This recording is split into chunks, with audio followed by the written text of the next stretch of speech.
Hello guys, welcome to my YouTube channel. स्वागत है आप सबका स्टडी दोषा मैम चैनल पे। आज हम 10th क्लास का पार्ट नंबर 2 लोकतांत्रिक राजनीति के क्वेश्चन आंसर्स करेंगे। ठीक है, इसकी व्याख्या हम पहले कर चुके हैं। व्याख्या का लिंक आपको डिस्क्रिप्शन में मिल जाएगा। और ये सारे क्वेश्चन आपके एग्जाम के पॉइंट ऑफ व्यू से बहुत इंपॉर्टेंट है। ठीक है, जो आपका 2026 में जो CBSE का जो बोर्ड होगा उसके लिए बहुत ही इंपॉर्टेंट क्वेश्चन है। इसमें NCERT के अलावा आपके एक्स्ट्रा क्वेश्चंस भी है जो आपके एग्जाम में अब तक पूछे गए हैं। ठीक है, तो इसलिए लास्ट तक वीडियो को जरूर देखिएगा। चलिए स्टार्ट करते हैं। फर्स्ट क्वेश्चन है कि संघीय शासन व्यवस्था क्या है और संघीय शासन व्यवस्था की विशेषताओं का वर्णन कीजिए। आंसर है संघीय शासन व्यवस्था। संघीय शासन व्यवस्था में सर्वोच्च सत्ता केंद्रीय प्राधिकरण और उसकी विभिन्न आनुषंगिक इकाइयों के बीच बंट जाती है। आमतौर पर संघीय व्यवस्था में 2 स्तर पर सरकारें होती हैं। इसमें एक सरकार पूरे देश के लिए होती है जिनमें राष्ट्रीय महत्व के विषय होते हैं। फिर राज्य या प्रांतों के स्तर की सरकारें होती हैं जो शासन के दैनिक कामकाज को देखती हैं। ठीक है, हम बात करते हैं संघीय शासन व्यवस्था की विशेषताएं। संघीय शासन व्यवस्था की विशेषताएं निम्नलिखित हैं। सबसे पहला कि यहाँ सरकार 2 या अधिक स्तरों वाली होती है। सेकंड पॉइंट, अलग अलग स्तर की सरकारें एक ही नागरिक समूह पर शासन करती हैं, पर कानून बनाने, कर वसूलने और प्रशासन का उनका अपना अपना अधिकार क्षेत्र होता है। थर्ड, विभिन्न स्तरों की सरकारों के अधिकार क्षेत्र संविधान में स्पष्ट रूप से वर्णित है। फोर्थ पॉइंट, संविधान के मौलिक प्रावधानों को किसी एक स्तर की सरकारें अकेले नहीं बदल सकती। ऐसे बदलाव दोनों स्तर की सरकारों की सहमति से ही हो सकती है। फिफ्थ पॉइंट, अदालतों को संविधान और विभिन्न स्तर की सरकारों के अधिकारों की व्याख्या करने का अधिकार है। सिक्स पॉइंट, वित्तीय स्वायत्तता निश्चित करने के लिए विभिन्न स्तर की सरकारों के लिए राजस्व के अलग अलग स्रोत निर्धारित हैं। देखो इसमें 6 पॉइंट हैं। आपको जो आंसर लिखना है आपको अपने मार्क्स के अकॉर्डिंग आंसर लिखना है। अगर ये क्वेश्चन आपसे 3 नंबर में पूछेगा तो 3 पॉइंट लिख कर आएंगे और 5 में पूछेगा तो आप 5 पॉइंट लिख के आएंगे। जो 6 पॉइंट में से कोई भी आप 5 पॉइंट आप लिख सकते हैं। ठीक है, अगला क्वेश्चन है कि सत्ता का विकेंद्रीकरण किसे कहते हैं। विकेंद्रीकरण की जरूरत को अपने शब्दों में समझाइए। आंसर है जब केंद्र और राज्य सरकारों से शक्तियां लेकर स्थानीय सरकारों को दी जाती हैं तो इस सत्ता का विकेंद्रीकरण कहते हैं। सेकंड पॉइंट, इसके पीछे बुनियादी सोच ये है कि अनेक मुद्दों और समस्याओं का निपटारा स्थानीय स्तर पर ही बढ़िया तरीके से हो सकता है। थर्ड पॉइंट, लोगों को इस बात की भी अच्छी जानकारी होती है कि पैसा कहाँ खर्च किया जाए और चीज़ों का अधिक कुशलता से उपयोग किस तरह किया जा सकता है। फोर्थ पॉइंट, इसके अलावा स्थानीय स्तर पर लोगों को फैसलों में सीधा भागीदार बनाना भी संभव हो जाता है। फिफ्थ पॉइंट, इससे लोकतांत्रिक भागीदारी की आदत बढ़ती है। सिक्स पॉइंट, स्थानीय सरकारों की स्थापना स्वशासन के लोकतांत्रिक सिद्धांत को वास्तविक बनाने का सबसे अच्छा तरीका है। नेक्स्ट क्वेश्चन है कि भारत की संघीय व्यवस्था में बेल्जियम से मिलती जुलती एक विशेषता और उससे अलग एक विशेषता को बताइए। आंसर है कि भारत की संघीय व्यवस्था में बेल्जियम से मिलती जुलती एक विशेषता है कि दोनों भारत और बेल्जियम की संघीय शासन व्यवस्था में गठन का तरीका एक सा है। अर्थात यहाँ सबको साथ लेकर की संघात्मक सरकार है, जहाँ राज्यों की तुलना में केंद्रीय सरकार अधिक शक्तिशाली है। अब भारत की संघीय सरकार में बेल्जियम से अलग विशेषता, भारत में तीसरे स्तर पर बेल्जियम की भांति कोई समुदाय सरकार नहीं है जो अलग अलग जातियों व संस्कृति के शैक्षणिक और भाषाई हितों की रक्षा करती हो। क्वेश्चन है कि शासन के संघीय और एकात्मक स्वरूपों में क्या क्या मुख्य अंतर है।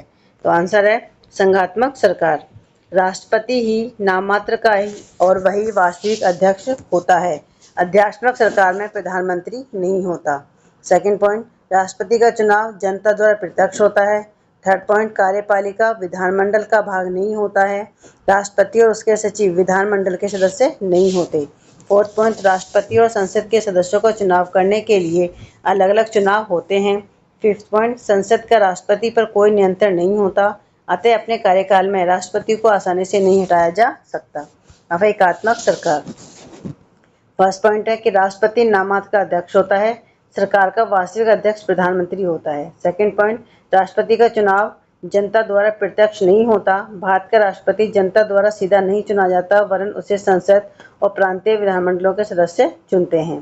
थर्ड पॉइंट, कार्यपालिका अथवा मंत्रिमंडल विधानमंडल अथवा संसद का ही एक भाग होता है, क्योंकि मंत्रिमंडल के सभी सदस्य संसद के सदस्य होते हैं। 4th पॉइंट, प्रधानमंत्री संसद में बहुमत दल का नेता होता है, इसलिए कार्यपालिका और विधानमंडल के बीच संतुलित बना रहता है।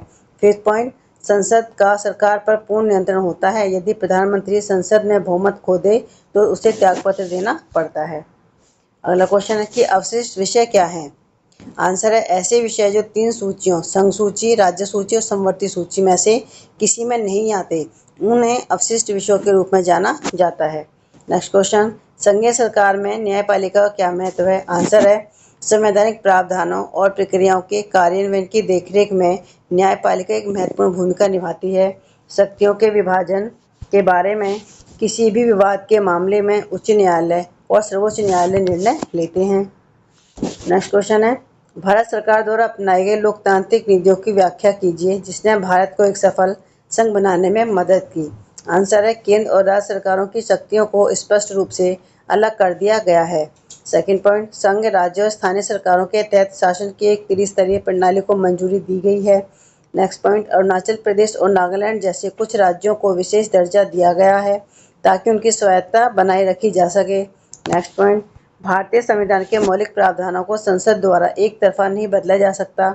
नेक्स्ट पॉइंट, किसी भी टकराव से बचने के लिए संविधान में सरकार के विभिन्न स्तरों की आय के स्रोत स्पष्ट रूप से बताए गए हैं। नेक्स्ट क्वेश्चन है, केंद्र सरकार और राज्य सरकारों के बीच विधायी शक्तियों को कैसे विभाजित किया जाता है? तो आंसर है देश के संविधान सर्वोच्च हैं और विधायी शक्तियों को सरकारी अधिकार क्षेत्र के विभिन्न क्षेत्रों में 3 सूचियों में विभाजित किया गया है। पहला है आपका संघ सूची, केवल केंद्र सरकार संघ सूची में शामिल विषयों पर कानून बना सकती है। दूसरा है राज्य सूची, केवल राज्य सरकार ही राज्य सूची में शामिल विषयों पर कानून बना सकती है।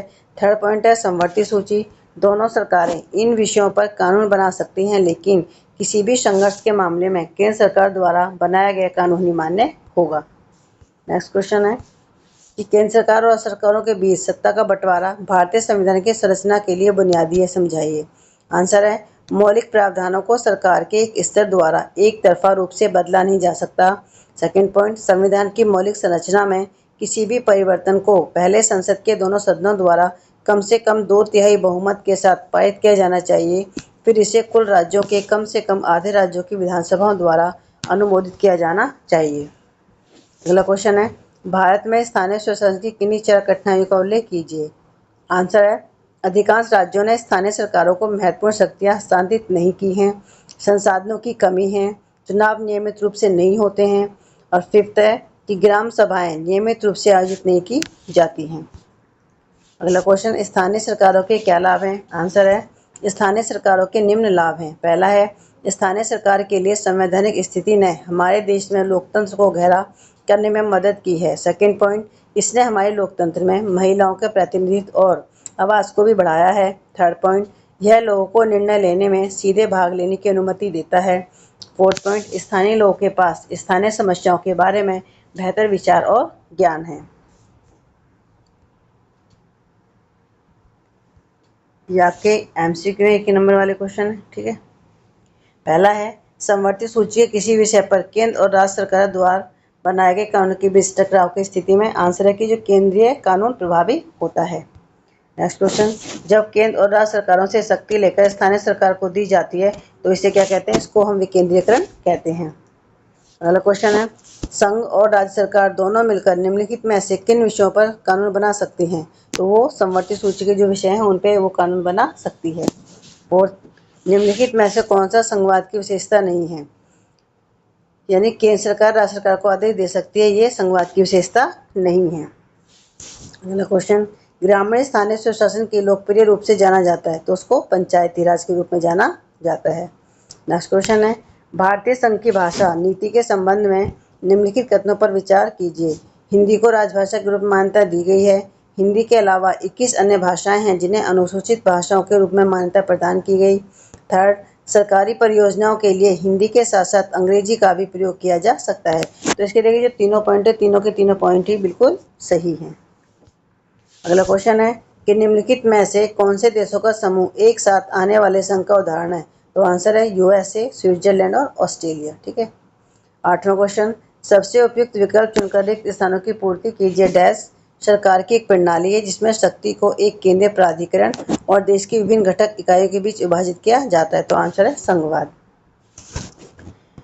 क्वेश्चन नंबर 9, सूची 1 को सूची 2 से मिलाइए। पहला है हमारा बैंकिंग, ठीक है, बैंकिंग हमारा आएगा संघ सूची में, ठीक है। कानून और व्यवस्था यह हमारा आएगा राज्य सूची में। शिक्षा आएगी हमारी समवर्ती सूची में। और कंप्यूटर सॉफ्टवेयर हमारा आएगा अवशिष्ट विषय के अंदर, ठीक है। तो इसलिए इसका जो ऑप्शन भी है वो बिल्कुल ठीक है। क्वेश्चन नंबर 10, निम्नलिखित कथनों को ध्यान से पढ़िए।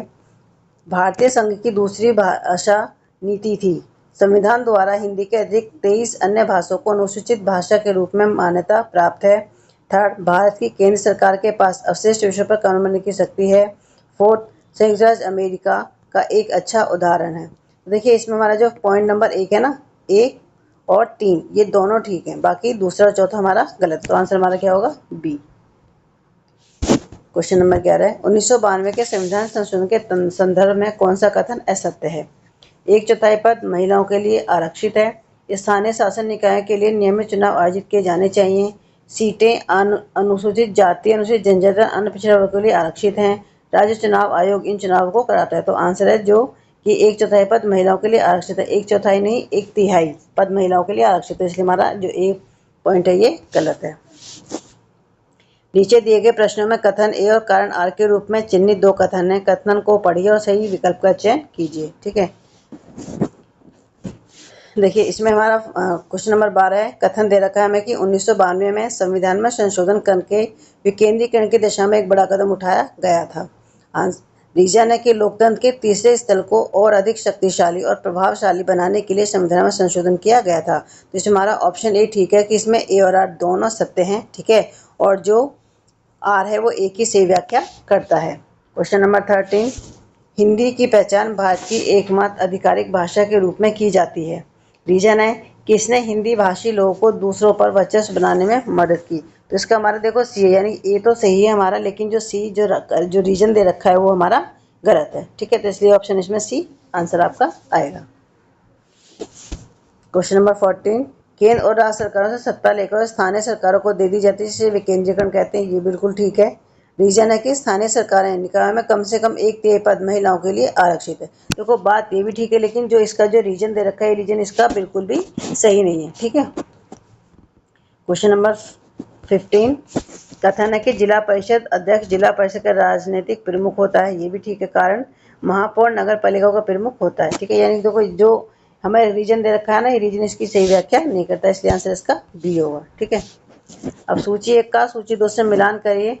केंद्र सरकार में आप कहेंगे राष्ट्रपति, ठीक है। राज्य में हमारे राज्यपाल। नगर निगम में महापौर होते हैं और ग्राम पंचायत में सरपंच होते हैं। तो इसलिए हमारा ऑप्शन डी इसका आंसर ठीक है, ठीक है। भारत में अनुसूचित भाषाओं की संख्या कितनी है? तो है हमारी 22। क्वेश्चन नंबर 18, निम्नलिखित में से कौन सा देश एक साथ आकर संघ कमिंग टुगेदर फेडरेशन बनाने के एक उदाहरण है? तो आंसर है संयुक्त राज्य अमेरिका। क्वेश्चन नंबर 19, पंचायत राज प्रणाली में निम्नलिखित शामिल हैं। ग्राम, ब्लॉक और जिला स्तर, ठीक है। ये तीनों ही हमारे जो पंचायत राज प्रणाली इसके अंतर्गत ये शामिल हैं। क्वेश्चन नंबर 20, संघीय प्रणाली में राजस्व के स्रोतों के बारे में क्या सच है? तो इसमें जो आंसर हमारा सी है कि सरकार की वित्तीय स्वायत्तता सुनिश्चित करने के लिए उसके प्रत्येक स्तर के लिए राजस्व के स्रोत स्पष्ट रूप से विनिर्दिष्ट किए गए हैं। तो ये हमारा ऑप्शन बिल्कुल ठीक है, ठीक है। तो ये हमारे इस चैप्टर के सबसे इंपॉर्टेंट क्वेश्चन थे जो आपके एग्जाम में पूछे जाते हैं, ठीक है।